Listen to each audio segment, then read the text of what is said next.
Center of Excellence. Government Funded Research. International Partnership Program KL, deemed to be university. 500 అప్లికేషన్లు వస్తే అందులో ఆయన పేరు లేదే, వీళ్ళందరి పేరు ఉంది. ఇలా కలెక్టరేట్ వెనకాల ఉన్నటువంటి 20 ఎకరాలు జయశంకర్ కాలనీ వరకు ఉన్నటువంటి అన్ని అసైన్ ల్యాండ్లను కబ్జా చేసింది ఎవరు? ఇక్కడ శశాంక్ పేరు మీద కానీ ఆ గోవర్ధన్ గారు అమ్మాయి పేరు మీద కానీ ఇక్కడ ల్యాండ్లు లేవా? రిజిస్టర్ కాలేదా? రిజిస్టర్ అయినాక మొన్న 1000 గజాలు క్యాన్సిల్ చేసుకోలేదు, ఇది అసైన్మెంట్ ల్యాండ్ అని తెలిసి ఎలక్షన్ల ముందు. ఇదంతా అవినీతి ఎవరు చేశారు? గంప గోవర్ధన్ గారు కాదా? ముజిబుద్దీన్ గారు కాదా? నయీముద్దీన్ గారు కాదా? షబ్బీర్ అలీ గారి ల్యాండ్ అందులో లేదా? మాస్టర్ ప్లాన్ దాంట్లో డాక్యుమెంట్తో సహా చూపెట్టాం. కానీ ఇప్పుడు ఆమిర్ చావచ్ పేరు మీద ఉంది. అది ఆ ల్యాండ్ అమ్మేసినా అది అయిపోయింది. ఇప్పుడు 40 ఎకరాలు మళ్ళీ లేఅవుట్కి పెడుతున్నారు. ఇది అవినీతి ఎక్కడుంది అన్న? కౌన్సిలర్లు ఆలోచించాలన్న. 49 మంది ఉన్నారు. సుమారు 45 కోట్ల రూపాయలు, మొన్న 40 కోట్ల అన్నాం, మొన్న లెక్క వేస్తే 45.5 కోట్ల రూపాయలు డెఫిసిట్ ఉంది జనరల్ ఫండ్. 17 కోట్ల రూపాయలు కరెంటు బిల్లు ఉన్నది. లేబర్ పైసలు ఈఎస్ఐ పిఎఫ్ కట్టడానికి మొత్తం 4.5 కోట్లు ఉంది. 22.5 కోట్లు సెంట్రల్ లైటింగ్కు సంబంధించిన ఎస్డిఎఫ్ ఫండు ఇవాళ హడ్కో ఫండు ఇవాళకి ఇంకా 22.5 కోట్లు రావాల్సింది ఉన్నది. మళ్ళా కొత్తగా ఎస్డిఎఫ్ పెట్టినాం. అవినీతి ఎవరండి? జిల్లా ఇన్ఛార్జు కృష్ణారావు గారు, జూపల్లి కృష్ణారావు గారితో గొడవ పడితే 4 కోట్లు నేను చెప్పిన వర్కులకు పెట్టి, నేనేమో ఎండాకాలం వస్తుందని నీళ్ళకు పెడితే ఈయననేమో మిగతా 5 కోట్లు సీసీ రోడ్లకు పెట్టిండు. కౌన్సిలర్లకు 10 లక్షలు ఇస్తా, మీరు రోడ్ వేసుకోండి అని. అన్న, ఎండాకాలం రోడ్ వేసుడు ఏందన్నా? నీళ్లు కావాలన్నా రోడ్డు కావాలన్నా? మనిషి బతకడానికి ఫస్ట్ గాలి రావాలా, తర్వాత నీరు కావాలా, తర్వాత భోజనం కావాలా. ఇది అయినాకనే కదా పోవడానికి రావడానికి రోడ్డు కానీ స్వచ్ఛ భారత్ల పైకాన్లు కానీ. ఏది ఎప్పుడు అవసరమనేది తెలియని ఈ నాయకులు ఏం చేస్తున్నారు? ఎవరు అవినీతి పరులు? అవినీతి అంతం ఎక్కడ? ఈయన ఈ చెట్టుకు పుట్టిన రెక్కలవి 2 రెక్కలను కట్ చేసి నేను అవినీతి అంతం చేసిన అంటే చెట్టు మొదలే షబ్బీర్ అలీ గారు. అవినీతి జరిగేదే ఇక్కడ అన్న. ప్రజలు ఆలోచించాలా. ఇటువంటి వ్యక్తుల చేతికి రేపు పొద్దున మున్సిపల్ చైర్మన్ వెళ్తే ఏం జరుగుతుంది అనేది ఒకసారి ఆలోచించండి అన్న. ఈ 8 నెలల్లో నేనేమో అసెస్మెంట్ చేయాలా, రెవెన్యూ పెంచాలా, కామారెడ్డిలో 2,000 ఇండ్లకు నంబర్లే ఇవ్వలేరు, 2,000 ఇండ్లకు ట్యాక్స్లే లేవు, పర్మిషన్ లేని ఇండ్లు ఎన్నో ఉన్నాయి. కనీసము డొమెస్టిక్లో నడుపుతూ కమర్షియల్ నడుపుతున్నారు, డొమెస్టిక్ ట్యాక్స్ పెడుతున్నారు. ఒక్క నల్ల లీగల్గా ఉంటే 8 నల్లలు ఇల్లీగల్గా ఉంది. నీళ్ళు ఎట్లా సరిపోతాయి? లీడర్లకు ఇట్లా చేస్తూ ఉంటే పేరు చెప్పుకుంటా పోతే ఎట్లా అన్న? 9 లక్షల రూపాయలు ట్యాక్స్ కట్టాల్సిన వ్యక్తి మార్కెట్లో ట్యాక్స్ కోసం తిరిగితే 10 మంది హయ్యెస్ట్ పేడ్ చేయాల్సిన వాళ్ళు, అంటే 10 సంవత్సరాలుగా ఇప్పటి వరకు ట్యాక్సే కట్టని వాళ్ళది లెక్క తీసి పెడితే నేను పేర్లతో సహా కోడ్ అయిపోయినాక చెప్తాను. నేను ఎలా అని చేపిస్తాం, గోడకు స్టిక్కర్ చేపిస్తాం, మొత్తం నడి రోడ్ల డప్పు చప్పుడు కొట్టుకుంటా మొత్తం పేర్లు చదువుతారు. వీళ్ళు డబ్బులు కట్టమంటే నయీముద్దీన్ పేరు చెప్తారు అధికారులకు. ఇప్పుడే ఇట్లా ఉంటే చైర్మన్ ఉంటే ఎట్లా అవుతుంది? ట్యాక్సులు కట్టాలా, ఖచ్చితంగా పేమెంట్లు కట్టేది ఉంది, బాకీలు కట్టాలా, నీళ్ళకి అవసరం ఉంది, జీతాలు ఇవ్వాలని నేను మాట్లాడితే వీళ్ళేమో నయీం చెప్తాం, మేము నయీంకి చెప్తామని మాట్లాడతారు. ఇది మార్కెట్లో జరుగుతున్నది అన్న. కౌన్సిలర్లు అర్థం చేసుకోండి అన్న. నేను మీరు ఇటు పోయినరు అటు పోయినరని మిమ్మల్ని తప్పుగా పట్టట్లేదు. న్యాయం దిక్కుండండి. జరిగినటువంటి పరిస్థితిని అర్థం చేసుకోండి. ఏం చేస్తున్నాం అనేది కూడా ఆలోచించుకోవాలి కదా. ఏం చేస్తున్నాము, ఎట్లాంటి పని జరుగుతుందనేది అయితే చూడాల్సిన అవసరం ఉంది కదా. ఇప్పుడు ఇన్ని పనులు చేసినటువంటి వ్యక్తులు ఎవరు అవినీతి పరులు? నిట్టు జాహ్నవి గారా? అవినీతి అంతమైంది, ఆ అమ్మాయిని ఒక్కదాన్ని తీసేస్తే అయిందా? ఇదా జరిగేది? రేపు జరగబోయేది ప్రజలు ఆలోచించాలా, కౌన్సిలర్లు ఆలోచించాలా. కౌన్సిలర్ను గెలిపించినటువంటి బాధ్యత తీసుకున్నటువంటి ప్రజలు కానీ, బాధ్యత తీసుకున్నటువంటి ఒక 5-10 మంది మద్దతుదారులు కానీ ఆలోచించమని అంటున్నా అన్న. నీతికి నిజాయితీకి రాబోయే కాలంలో కామారెడ్డి బాగుండాలంటే ప్రజలు కూడా ఆలోచించి మీ కౌన్సిలర్లకి చెప్పండి అని చెప్తున్నాను. దయచేసి నేను కూడా వేడుకుంటున్న కౌన్సిలర్లకి, నీతి నిజాయితీ ఉన్నటువంటి ఏ వ్యక్తిని నిలబెట్టినా సరే, పార్టీలకు అతీతంగా ఇండిపెండెంట్ అభ్యర్థున్నా సరే నేను సపోర్ట్ చేస్తాను. నేను నా ఓటుతో సహా నేను ఆ వ్యక్తికి, నాన్ కరప్టెడ్ ఉన్న వ్యక్తికి నేను సపోర్ట్ చేస్తాను. ఎవరైనా సరే నిజాయితీ ఉండాలా. ఆ ఇద్దరు అన్నదమ్ముల చేతికి పోతే ఇది ఇక కామారెడ్డి ఉండే పరిస్థితి ఉండదు. ఇది నిజం, సాక్ష్యాలతో సహా చెప్తున్నాం. లేదు పోనీ నాకు బలం లేదు నేను వదిలేస్తా అనుకుంటే కామారెడ్డి అతలాకుతలమయ్యే పరిస్థితి వస్తుంది అని అంటున్నాం. అన్న ఇన్ని కోట్లు 70 కోట్ల అప్పు ఎప్పుడు తీరాలా? ఉన్న ఇన్కము 11 కోట్ల రూపాయల ఇన్కమ్ ఉంటే సంవత్సరానికి 15 నుంచి 16 కోట్ల ఖర్చు ఉంది, ఆ 70 కోట్ల అప్పు ఉంది. కానీ కామారెడ్డి అనుకుంటే రెవెన్యూ 40 కోట్ల రెవెన్యూ వస్తుంది సంవత్సరానికి. మరి డబ్బులు ఎటుపోతున్నాయి అంటే నా కార్యకర్త, నీ కార్యకర్త, నా ఫాలోవరు, నీ ఫాలోవరు, నా వెల్విషరు, నీ వెల్విషరు, నాకు భోజనాలు పెట్టిస్తాడు, నాకు టిఫిన్లు పెట్టిస్తాడు, నాకు దావతులు ఇస్తాడు, వీళ్ళందరి మాఫ్ చేసుకుంటా పోతే ఎన్ని రోజులు బతుకుతుంది కామారెడ్డి? అన్న నేను 12 పార్లమెంట్లు తిరిగిన జనసంకల్ప యాత్రలు, ప్రజా సంకల్ప యాత్రలు, కనీసం 40 మున్సిపాలిటీలు చూసిన. ది కామారెడ్డి మున్సిపాలిటీ అంత వరెస్ట్ నేను ఏడా చూడలేదు. కామారెడ్డి బాగుందేమో అనుకొని బయలుదేరిన నేను తిరిగి రాష్ట్రమంతటా తిరిగి వస్తే నేనే పరేషాన్ అయిపోయినాను. ఏంద్ర నాయన గింత అధ్వానం ఉందా? తీరా చూస్తే ఇంత అప్పు. అన్న కౌన్సిలర్లు అందరికీ నేను రిక్వెస్ట్ చేస్తున్నాను, ప్రజల తీర్పును గౌరవించి రేపు మంచి వ్యక్తిని ఎన్నుకోమని చెప్తున్నాను. నేను బీజేపీ వ్యక్తిని ఎన్నుకోమని చెప్పట్లేదు, టీఆర్ఎస్ వ్యక్తిని ఎన్నుకోమని చెప్పట్లేదు, కాంగ్రెస్ వ్యక్తిని ఎన్నుకోమని చెప్పట్లేదు. నేను మంచి వ్యక్తి, నిజాయితీ గల ఒక వ్యక్తి, 49 మంది కౌన్సిలర్లు కలిసి ఒక ఇండిపెండెంట్ వ్యక్తిని ఎన్నుకోండి. నేను అద్దంటాడు కానీ నా ఓటు కూడా నీకే. మీరు 49 మంది అట్టేస్తే ఎమ్మెల్యే ఓటు కూడా అట్టే పడుతుంది.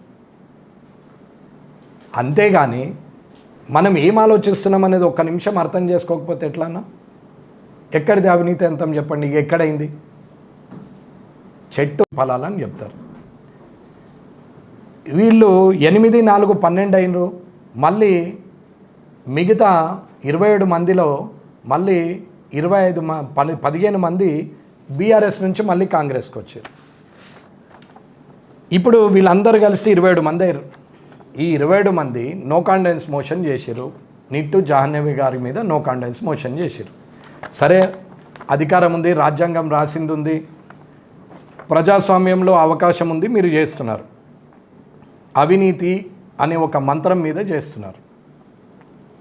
27 మందితో అవుతుందా అంటే 34 మంది కావాలి.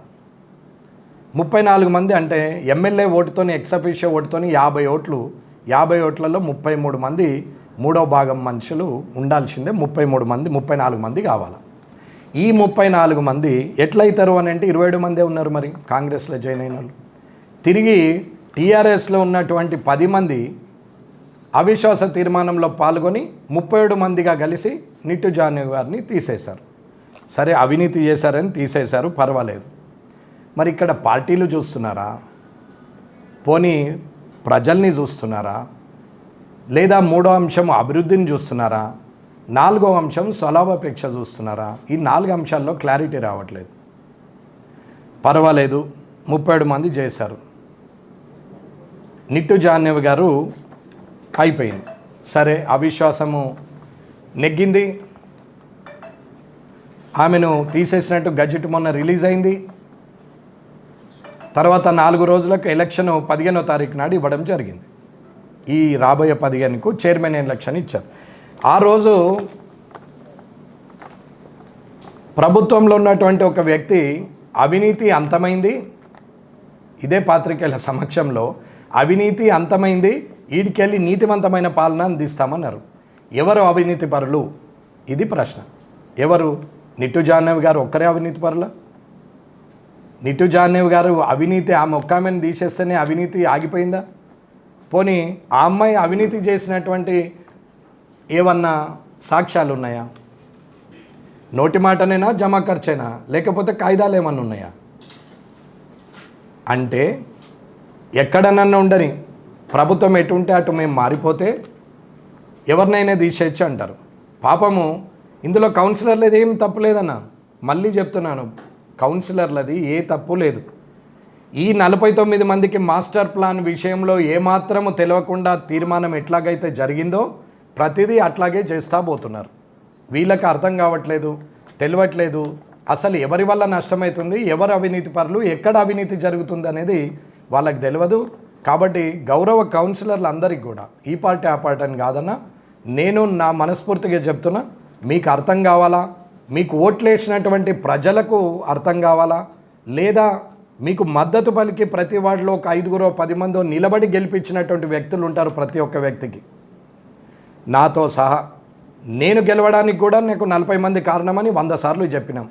నేను గెలవడానికి కార్యకర్తల కష్టం అని చెప్పినాం. రూపాయి ఖర్చు లేకుండా, మద్యం లేకుండా, నోటు కొనకుండా గెలవడానికి కారణం కార్యకర్తలనే చెప్తున్నాం. ఇప్పుడు కూడా ఆ కార్యకర్తల ఆలోచన మేరకే మాట్లాడతాం తప్ప నా ఒక్కని ఆలోచనతో మాట్లాడడం. అట్లా మిమ్మల్ని గెలిపించి నిలబడి భుజాల మీద బాధ్యత వేసుకొని గెలిపించిన వాళ్ళు 5-10 మందో ప్రతి వార్డులో ఉంటారు. వాళ్ళు కూడా ఆలోచించాలని కోరుకుంటున్నాను నేను. అన్న, మీరు కూడా ఆలోచించండి. మీ వార్డు కౌన్సిలర్ని గెలిపించిన మీరు కూడా ఒక్కసారి ఆలోచించండి.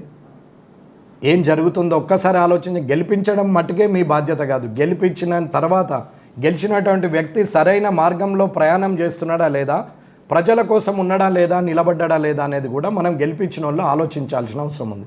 ఓట్లేసిన ప్రజలు, గెలిచిన కౌన్సిలరు, అలాగే ఇక్కడ ఉన్నటువంటి బాధ్యత తీసుకొని గెలిపించినటువంటి ఆ వార్డుకు సంబంధించిన ఒక 5-10 మంది ఉన్నారు. వాళ్ళు కూడా ఆలోచించాలని అంటున్నాం. అన్న, అవినీతి అంతం నిట్టు జాహ్నవి గారు కాదు, ఇది క్లియర్. అవినీతి ఎక్కడ జరిగింది అని అంటే సర్వే నెంబరు 6లో ఉన్నటువంటి వ్యక్తులు, అది మున్సిపల్ ల్యాండు, గ్రామకంఠము, ఎంఆర్ఓ గారు ఆల్రెడీ ఇచ్చారు, పాత్రికేయులకు చెప్పినాం. అందులో ఉన్నటువంటి వ్యక్తులు, లేదా శ్రీవారి వెంచర్లో ఉన్నటువంటి వ్యక్తులు, లేదా మాస్టర్ ప్లాన్కు సంబంధించి 100 ఫీట్ రోడ్లు ఇచ్చి 200 ఎకరాలు లేఅవుట్ చేస్తామని చెప్పి మాట్లాడినటువంటి నాయకులు ఎవరు? ఈ ముజిబుద్దీన్ టీఆర్ఎస్ ప్రెసిడెంట్ గారు కదా. ఈయన 10 మందిని ఎలా పంపిస్తారండి? ఎలా పంపిస్తారు టీఆర్ఎస్ వ్యక్తుల్ని? టీఆర్ఎస్ వాళ్ళే అవిశ్వాసం ఎలా పెడతారు? ఒకసారి ప్రజలు ఆలోచించాలా. ఈ 10 మందిని మీరు అటు ఓటేయండి, అవిశ్వాసానికి తీర్మానానికి వ్యతిరేకంగా కాదు అనుకూలంగా ఓటేయండి. కాంగ్రెస్ వారు పెట్టినటువంటి అవిశ్వాస తీర్మానం మీద టీఆర్ఎస్కు సంబంధించిన 10 మందిని ఓటేయమని, తీర్మానానికి అనుకూలంగా ఓటేయమని చెప్పింది టీఆర్ఎస్ జిల్లా అధ్యక్షుడు ముజిబుద్దీన్ గారు కాదా? వీళ్ళని కాదని ఆ 10 మంది పోయినరా? అధిష్టానాన్ని కాదని ఎమ్మెల్యే గంప గోవర్ధన్ గారు కాదా? వీళ్ళు పోయి ఓటు ఎవరికి వేసారు? షబ్బీర్ అలీ గారి అంచరగణానికి, షబ్బీర్ అలీ గారి తమ్ముడు నయీముద్దీన్ గారు, వీళ్ళు చెప్పినటువంటి వ్యక్తులకు అవిశ్వాసం పెట్టేసి వీళ్ళు మద్దతు తెలపలేరా? మరి ఈ సర్వే నెంబర్ 6లో ఈ 4 లేరా? ఈ మాస్టర్ ప్లాన్లో ఈ 4 లేరా? అంటే అవినీతి ఎక్కడ జరుగుతుంది? నిట్టు జాహ్నవి గారు చేస్తున్నారా? కావచ్చు, వాళ్ళ తండ్రి గారు నడపచ్చు. వీళ్ళు తిన్నది 90 పైసలు, ఆయనకి ఇచ్చింది 10 పైసలు. వీళ్ళు చేసేదేమో 100 ఎకరాల స్కామ్లు, ఆయనకి ఇచ్చేదేమో లక్షల రూపాయలు. నిట్టు వేణు గారు వాళ్ళ జాహ్నవి గారి తండ్రి గారు, ఆయన ఉంటే మన ఎంక్రోచ్మెంట్ బిల్డింగ్ల కాడ, లేకపోతే పర్మిషన్ లేని బిల్డింగ్ల కాడ ఇవాళ కామారెడ్డిలో రెవెన్యూ పెరగకుండా ఏమన్నా పైసలు ఇస్తే అవిగినే తీసుకోవచ్చు ఆయన. కానీ ఆయన ఎక్కడే ల్యాండ్ కబ్జాలో లేడే. ఏ ల్యాండ్ ఆయన పేరు మీద ఉందా? ఆయన పోనీ నిట్టువేణు గారు వచ్చి అక్కడ ల్యాండ్ కబ్జా చేసిండు, ల్యాండ్ సెటిల్మెంట్ చేసిండు, మా పైసలు తీసుకున్నాడన్న ఆరోపణ ప్రజా దర్బార్లో పెట్టినప్పుడు కూడా రాలేదే నా దగ్గరికి. 500 అప్లికేషన్, 49లో 25 మంది ఆడోళ్ళే ఉన్నారు కదా. అమ్మ, నేను లేడీ కౌన్సిలర్లకు కూడా చెప్తున్నాం, అమ్మ మీరు స్వయంగా ఆలోచించుకోండి, జరుగుతున్నది ఆలోచించుకోండి. అందరి కౌన్సిలర్కి నేను వేడుకుంటుంది ఏంటంటే నిజాయితీగా మీరు ఆలోచించి నిర్ణయం తీసుకోండి. కామారెడ్డి పట్టణ ప్రజల ప్రగతి కోసం పనిచేయండి. కానీ ఎవరో ఒక లీడరుకు లాభమవుతుందని చెప్పి, ఒక వ్యక్తికి లాభమవుతుందని చెప్పి అధిష్టానం అనుకుంటా, పార్టీలు అనుకుంటా లేని కథలు చెప్పొద్దు. అధిష్టానమే ఆధారమని అనుకుంటే అవిశ్వాసమే జరగది. ఆ రోజు పోయిన 8 మంది తిరిగి మళ్ళీ వచ్చిరే అంటే అది గర్వాపసేట. ఈనాడు ఇటుకెళ్ళి అటు పోయినటువంటి వ్యక్తులు వస్తే అభివృద్ధి చూసి వచ్చిరట. ఆ పెద్ద మనిషి చెప్తాడు స్టేట్మెంట్. ఏం అభివృద్ధి? ఎక్కడ అభివృద్ధి? 30 ఏళ్ళ నుంచి ఏం చేసిర్రు? ఏమైంది? సరే నేను చేయలేదు, రేపు ప్రొద్దున నేను చేస్తానో లేదో కనపడకపోవచ్చు, కానీ మీరు చేసిన అవినీతి అయితే ఉంది కదా. నేను అవినీతి అయితే చెయ్య, తప్పుడు పని అయితే చెయ్య. అన్న మాస్టర్ ప్లాను చైర్మన్ కాగానే మాస్టర్ ప్లాన్ చేసి మళ్ళీ మా ల్యాండ్స్కి 100 ఫీట్ రోడ్ వేసుకుందామని మీరు అనుకుంటున్నారేమో. అన్న మీ కలలు కలలుగానే ఉంటాయి. ఈ 5 సంవత్సరాలు నేనుండగా కామారెడ్డిలో ఏ తప్పు జరగనివ్వను. రేపు పొద్దున కౌన్సిలర్లు తప్పుడు నిర్ణయం తీసుకొని